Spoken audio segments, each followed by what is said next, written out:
আসসালামু আলাইকুম, সবাইকে শুভ সকাল।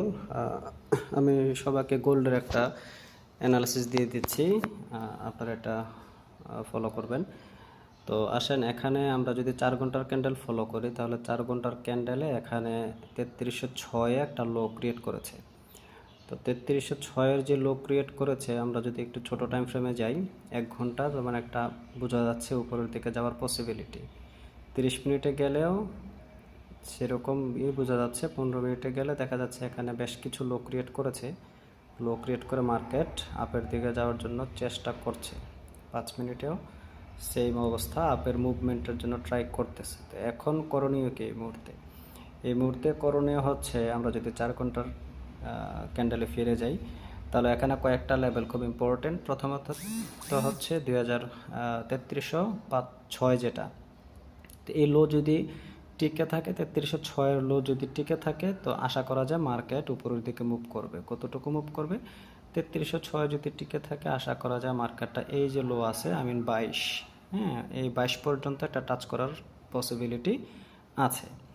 ওকে, দেন 22 যদি ব্রেক করে, দেন পরবর্তী লেভেল।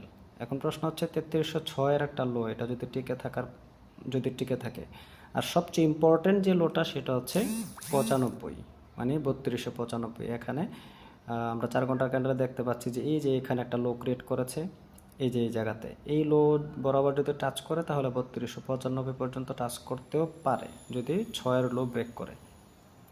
তো আমরা এখানে এন্ট্রি পয়েন্ট কোনটা? এই মুহূর্তে রানিং মার্কেটের এন্ট্রি পয়েন্ট হচ্ছে 3306 ইনস্ট্যান্ট। এটা তো আমরা হয়তো মার্কেট অ্যানালাইসিসের ক্ষেত্রে 3306 তার আমরা এন্ট্রিটা নিতে পারি না বা নেওয়ার সুযোগ নাই, যেহেতু লো ক্রিয়েট করেছে। তো এই জায়গা থেকে আমরা একটা এন্ট্রি নিতে পারি।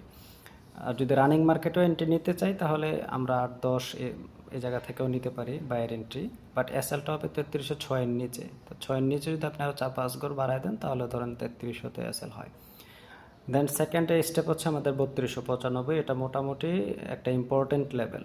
যদি 95-এর লোটা টাচ করে, আমরা দেখতে পাচ্ছি এখানে এই 4 ঘন্টার ক্যান্ডেলে এই যে এই জায়গায় একটা লো ক্রিয়েট করেছিল, যদি এই লোকে যদি রেসপেক্ট করে তাহলে 3295 পর্যন্ত হয়তো টাচ করতেও পারে। তো 3295 এই লেভেলটা খুবই ইম্পর্ট্যান্ট। যদি এখানে আসে তাহলে আমরা এখান থেকে যদি এন্ট্রি নিতে পারি, 95-এর নিচে আমাদের কি বলে এসএল থাকবে। হ্যাঁ, তো আমাদের ফার্স্ট চয়েস হচ্ছে 3306, দেন সেকেন্ড চয়েস হচ্ছে 3295 বায়ার এন্ট্রির জন্য।